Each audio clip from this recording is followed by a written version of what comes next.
যখন এই খালেদা জিয়া রাজি হলেন না, ঠিক তখন এই রয়ের পরিকল্পনায় ভারত সিদ্ধান্ত নিল বিএনপিকে হটিয়ে আওয়ামী লীগকে ক্ষমতায় বসাতে হবে।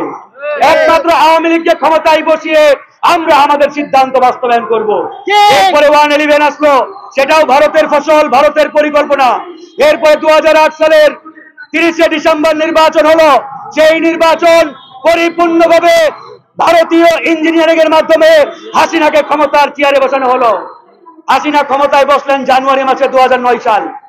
আর 25 ফেব্রুয়ারি এরকম একটি নারকীয় হত্যাকাণ্ড ঘটলো।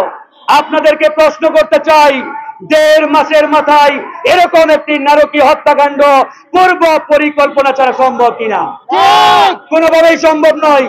এই পরিকল্পনা দীর্ঘদিনের। প্রিয় বন্ধুগণ, কথা বাড়াতে চাই না, একটাই কথা, একটাই আবেদন, আমাদের এই হত্যাকাণ্ডের মূল আসামি, 1 নম্বর আসামি খুনি হাসিনা, আসামি আবাইদুল কাদের, 3 নম্বর আসামি জাহাঙ্গীর কবির নানক, 4 নম্বর আসামি সোহেল তাজ। এরপরে ধারাবাহিকভাবে যারা জড়িত এদের প্রত্যেককে এই মামলাগুলোতে অন্তর্ভুক্ত করতে হবে।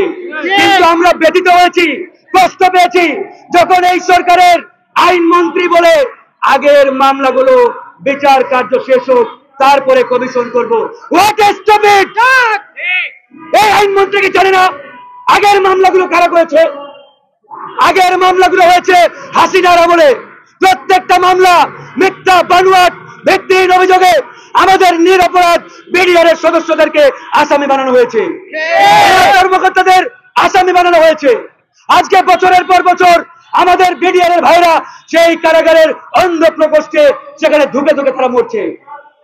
আর এই আইন উপদেষ্টা বলে আগের মামলাগুলো শেষ হোক। What a rubbish question! Asif Nazrul সাহেব, আপনার অভিজ্ঞতা না থাকলে ইতিহাস ঘেটে দেখুন, তথ্য যাচাই করুন।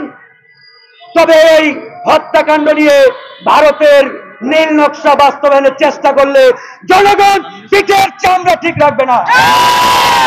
এই পরিষ্কার, এই হত্যাকাণ্ড আমাদের অস্তিত্বের সাথে জড়িত, বাংলাদেশের সার্বভৌমত্বের সাথে জড়িত। এটা নিয়ে কেউ যদি তাল বাহানা করার চেষ্টা করে আমরা বসে থাকবো না। আজকে বলা হচ্ছে ভারত আমাদের বন্ধু। 1971 সালে মুক্তিযুদ্ধে ভারত নাকি আমাদের মিত্র, সহযোগিতা করেছে। এটা টোটালি বোগাস, মিথ্যাচার। ভারত কোনোদিন বাংলাদেশের স্বাধীনতা, সার্বভৌমত্বকে স্বীকারই করে নাই।